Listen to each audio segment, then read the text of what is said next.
the squishy middle disappearing, right? The people who say I'm Christian but really aren't living like it, by that disappearing, and the rise of these people who are willing to say I'm not religiously affiliated, it crystallizes the mission on who we're supposed to be reaching, and gives us greater opportunity to know who needs the gospel.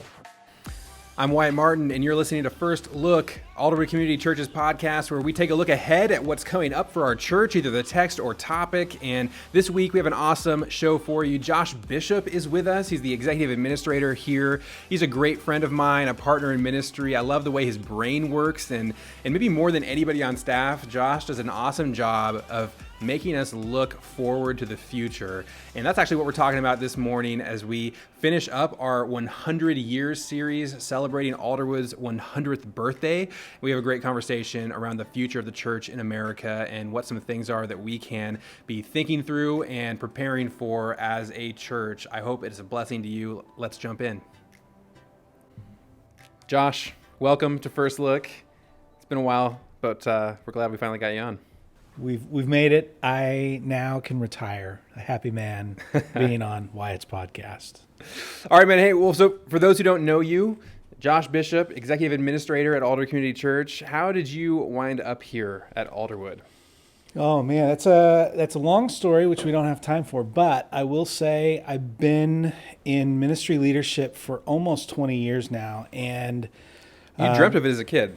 You grew up. Always wanted to go into ministry. No, that's not true. I actually graduated from UW School of Business, and so I'm the one fraud on staff who doesn't have my theological training. But my wife and I and our kids, we'd been living in Southern California, working at a large church, and my parents' church was Alderwood Community Church, and That's right. There was an opening. Brad was vaguely familiar with the fact that my dad had an older son who was in church, in the church world. And so one thing led to another. Brad called on a whim. We talked for several months, and I just really felt God calling me away from where I was perfectly happy in sunny right. Southern California. And as we record this, it is windy and raining outside. Oh, it's miserable. But we felt like this is a place we wanted to raise our kids in terms of the Pacific Northwest, close to family.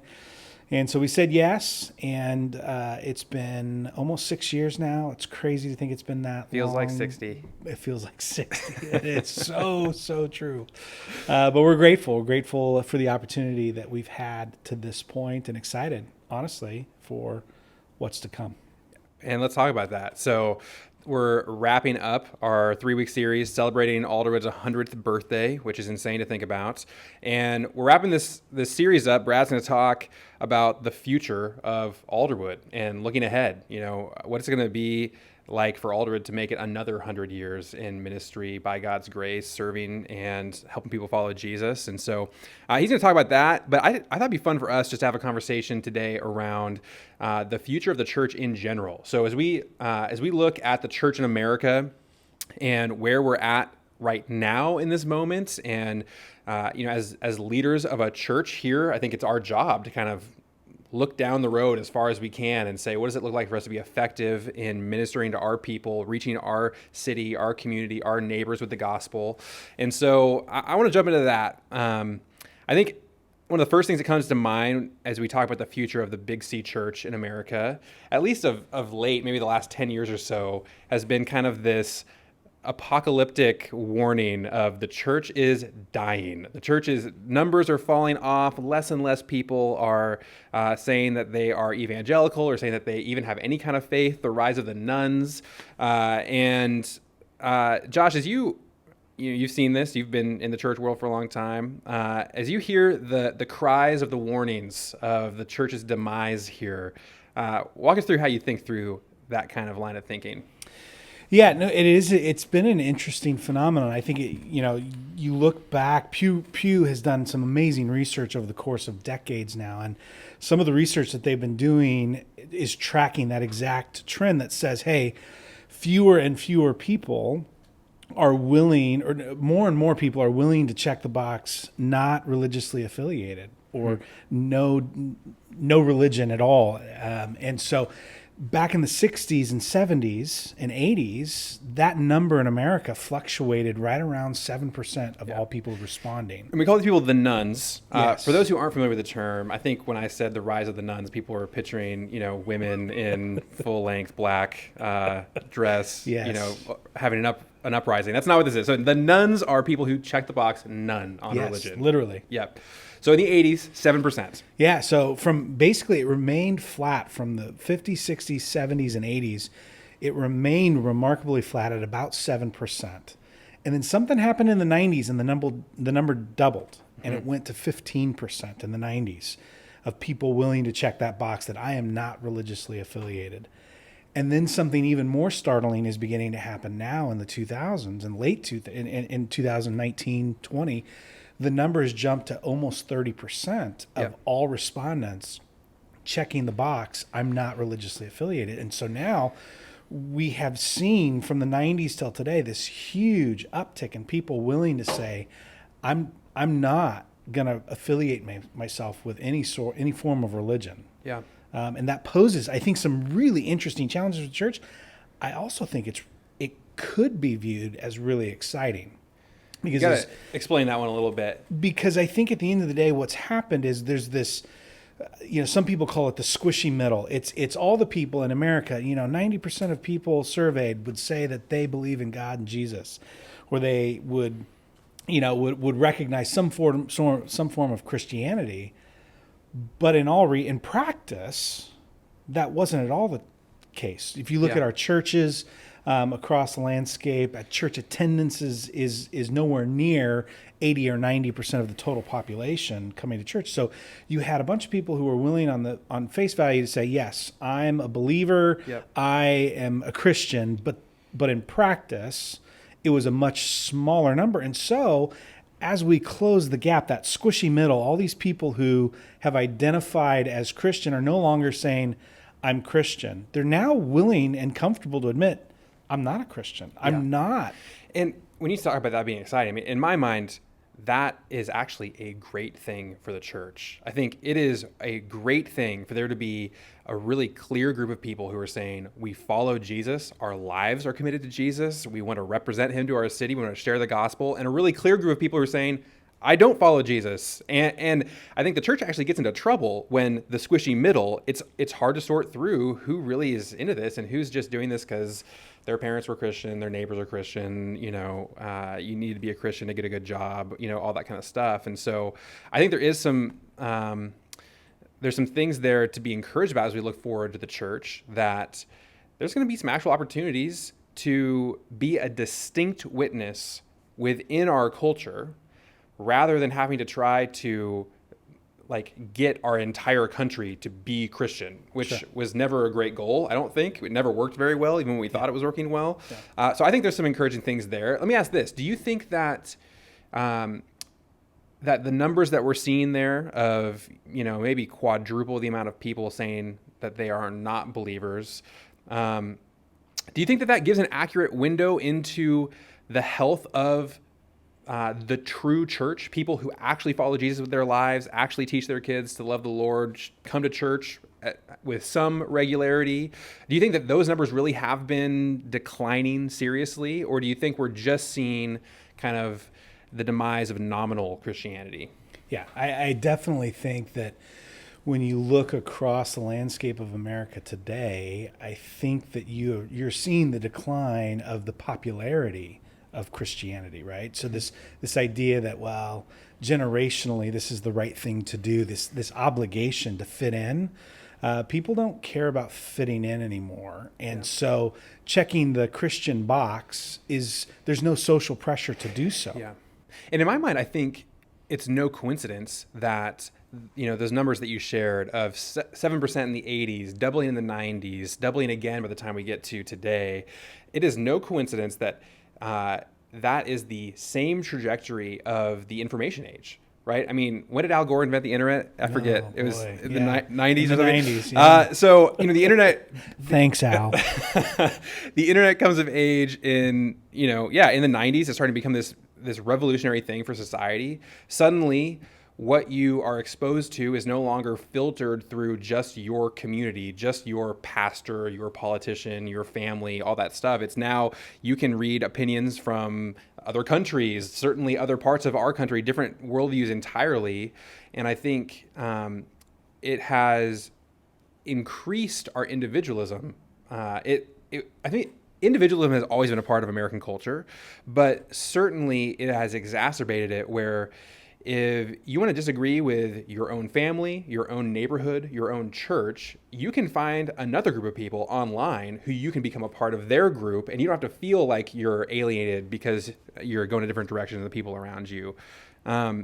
What do you think that trend, I don't think it's going anywhere. I think that individualism trend, the information age, as you think about the church moving into the future, what are some things we need to think about, learn, maybe reimagine?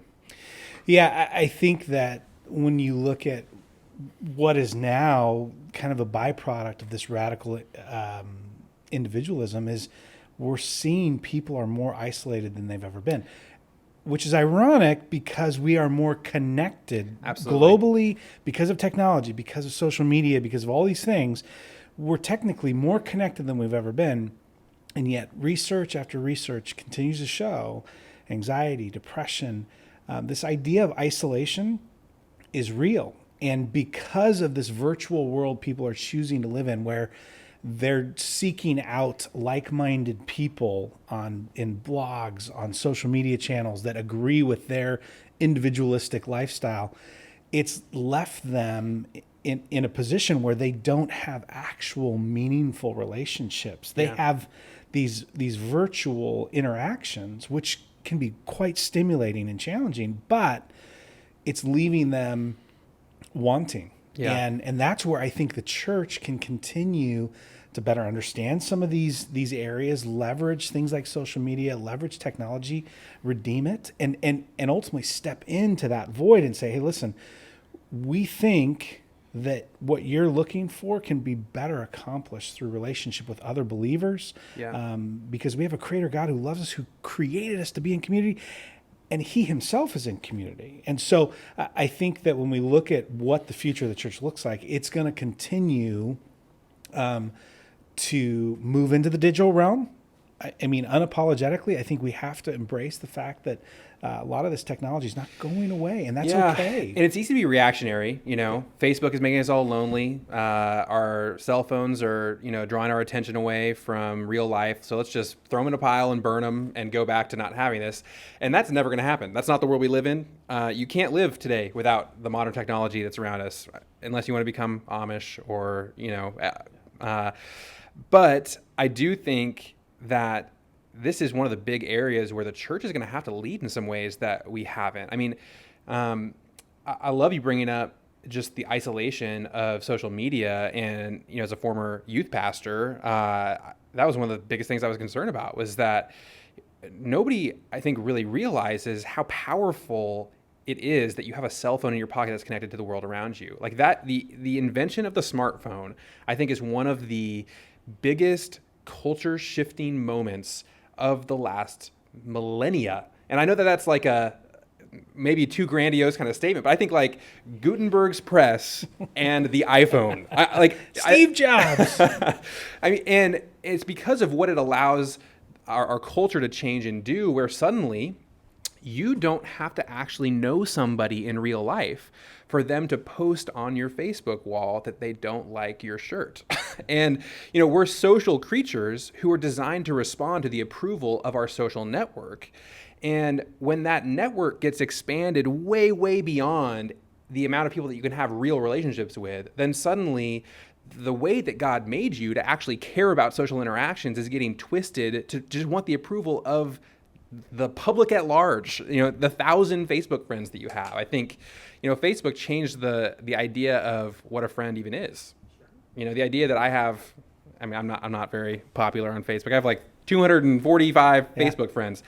I do not have 245 friends. Yeah. No one does. Yeah. It's a made up thing. And yet you can't ignore people's opinion of you because you're not wired to do it. You're wired to be a social person. And that has radically affected how we live our lives, what we put our time and energy into. I mean, I think about how much time and energy and just emotional capital goes into, the version of ourself that is being seen online. And no kidding that we have increased anxiety, depression, loneliness, all that. So where does the church step into that? Where is that an opportunity maybe for us as we look forward to the future? Yeah, I think anytime there are radical shifts in society and culture, the church, the good news is in Revelation, we know the end of the story. The church is still here. When Jesus comes back, the church is still here. So that's the good news. So what we do in times of turmoil and change, the church has always risen to the occasion and adapted and changed itself. And so there are probably very simple things that the local church, whether it's Alderwood or other organizations, can do to engage social media, to equip and train the congregation to use it as a gift, a tool, not treat it as satanic. I remember a long time ago, I'm dating myself now, but I remember some robust disagreements, arguments on my former church staff about MySpace. Ooh, hot topic, and whether or not student ministry should have a MySpace account. And I just remember the insanity of that conversation. Well, it happened to me not too long ago. I mean, Snapchat comes out. Yep. And Snapchat is literally designed for people to do criminal activities. That is why they built it. I mean, it's the messages that you send disappear and are untraceable. And so this comes out and becomes super popular. And I'm sitting here as a youth pastor saying, this is insane. We cannot encourage this. Parents, you should not let your kids have a Snapchat account. Well, fighting against the tide of technology is a losing battle. I mean, you fast forward to today, Snapchat is a mainstream social media platform. It's not even cool anymore. Toby, is it cool? Okay, it's still cool. Okay, so, but, today it's not what it started as. And I found myself in the position of, I think, mistaking the tool for how you use it. Right. And that's a dangerous spot for the church to get into. But I think what people need more than ever is some discipleship around recognizing what technology does to you, recognizing that the world is living a certain way that's not working out super well. And what I would love for the church to see in this next season of ministry is that we have incredible hope to offer the world today. I mean, you think about what you brought up, isolation, anxiety, depression. I mean, we have the message of the Prince of Peace to offer. I mean, we have real, true community where human beings actually are in real relationship with each other following Jesus. And I think that there is going to be some ways in the future where the message of the gospel is going to be attractive. Not that necessarily it's going to appeal broadly to our country. That's not what I'm thinking, but I'm thinking that there's going to be people who feel like they've never had a real friendship in their entire life, because since they were 7 years old, they've had an iPhone in their pocket, and more attention has gone into their selfies than into any kind of real human relationship. And when they see a church that is actually putting human beings in rooms together where they're loving each other, they're praying for each other, they're sharing the hope of Jesus with each other, they're going to see that and I think recognize that there's something going on that maybe they're not even willing to say they believe in Jesus, but that there's something here that is attractive. And I would love to see the church take advantage of that. Yeah, no, I think it'd be huge to equip and train. It's part of the discipleship process. What are the tools you have in your tool belt, and how do you use them so that Jesus' name is made great? Not because you're great, because he is. So I think we've had that constant struggle, I think, sarcastically about Christian movies. We all kind of roll our eyes. Kirk Cameron, if you're listening to this, Kurt, you're great. I'm sorry. Kirk is a friend of the show. Yeah, right. Yeah. But, we roll our eyes because we feel like we have to create our own media. And yet I think there's opportunities to redeem and use technology in a way that's attractive and draws people into great conversations. And so every opportunity, every tool we have in the tool belt, we should help our people learn how to use them. Yeah. Okay. You just brought us into a new topic, which I want to get into. So the idea of kind of the Christian movie scene, the Christian music scene, I mean, this is like my childhood growing up was, okay, we're acknowledging that in some ways we've lost the culture wars America is now seen as it's going to hell in a handbasket, Hollywood and the Democrats and the blah, blah, blah, which, by the way, okay, this is what I grew up with. I'm not saying that's what I think. And so we're going to create our own bubble. We're going to have our own movie stars, our own movies. We're going to have our own radio stations. We're going to have our own CDs. And the goal is going to be that we're going to have churches where we just get our kids to live in our bubble, and then they'll be good. And as we look forward to the future, it seems like it might be time to admit that did not work. Or it didn't work for a large enough portion of the population that it's having resonance and impact with future generations. So I think that when I think of the church of the 70s, 80s, and 90s, I think of a church that was heavily programmed.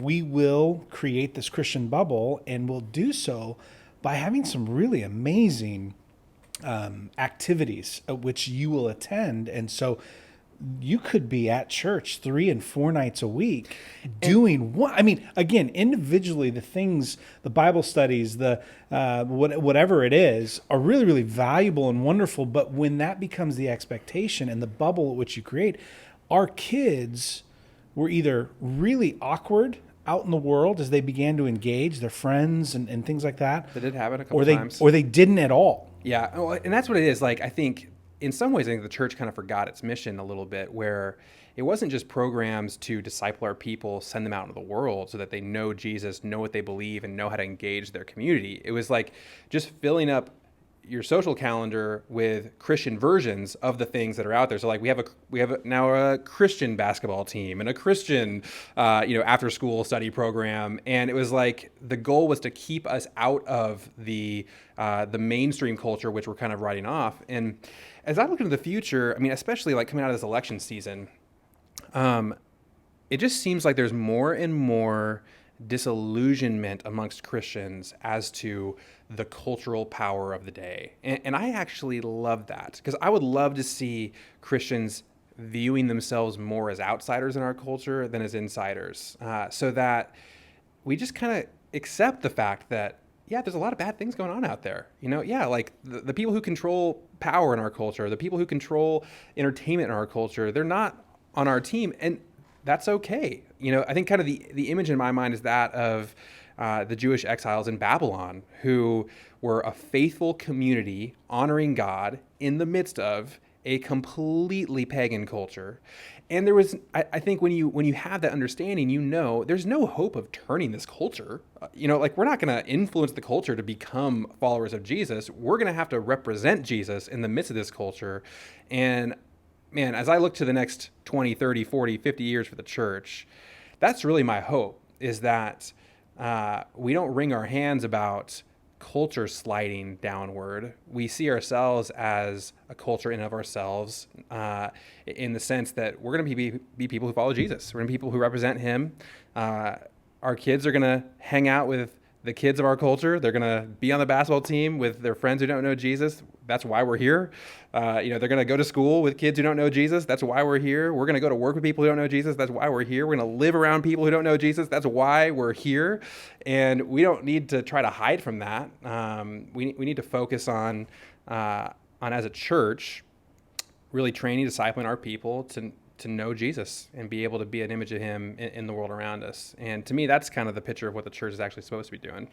Church has always been on mission. I think ever since the beginning, when I think of the early church in Acts, it found itself in the middle of Corinth, a totally, completely corrupt society. It found itself in Galatia. All these places that Paul planted these churches were all secular, broken places.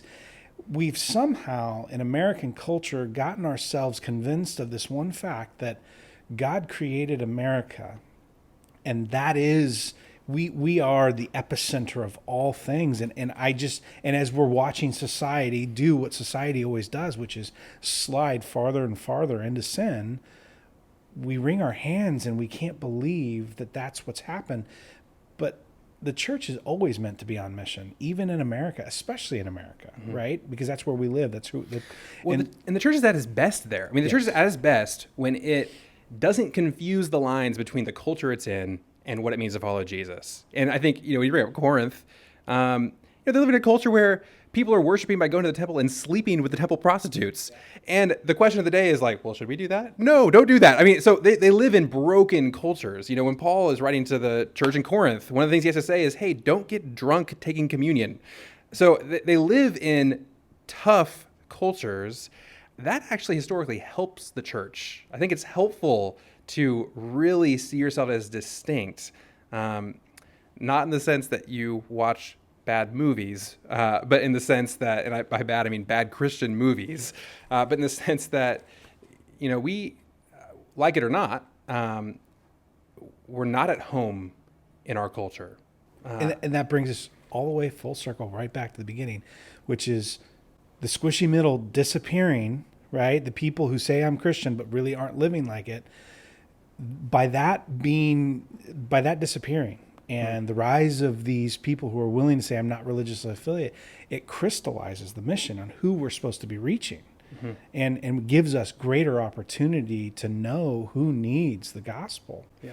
And so, and in some ways it makes it easier too, because, you know, when you say to your neighbor, you know, hey, tell me about yourself. And when it comes time for you to get to share some things about yourself, and you mentioned that you go to church, you go to Alderwood Community Church, it's actually a helpful thing for them to not understand that, to say, tell me about that. Why would you do that? Why would you give up one of your weekend days to go to church?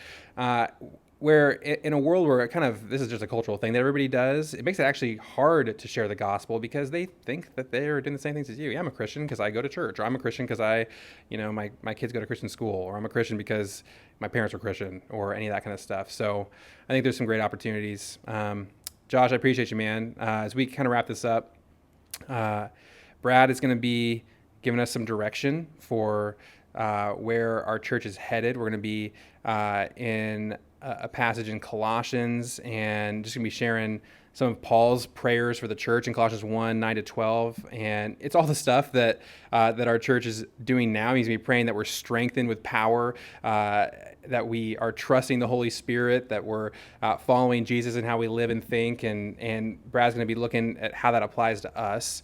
For our average attender of Alderwood, who's going to engage with us either online this weekend or in our services, what is just one thing that you would hope they would be thinking about as they worship with us, as they walk away, as they talk with their life group, as we look to the future of Alderwood and what God's doing here?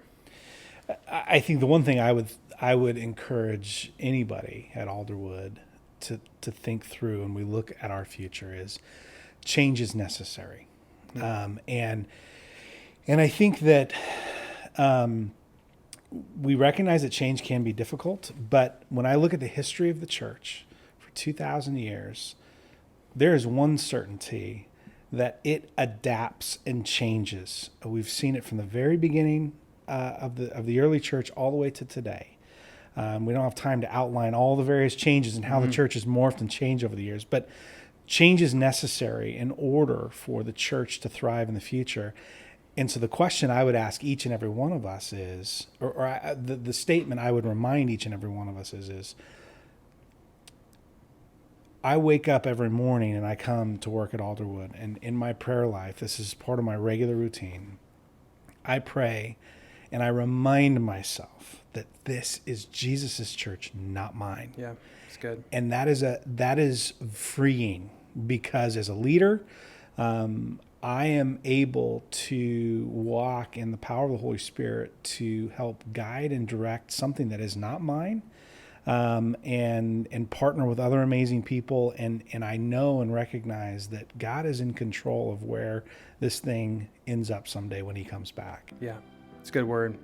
Yeah, the truth of the gospel never changes. The reality of who Jesus is never changes. The mission we've been given to reach the world with the gospel never changes, but the methods change actually pretty frequently, and we don't need to be scared of that. Josh, thank you. Thanks for joining us, and we'll look forward to Sunday. All right.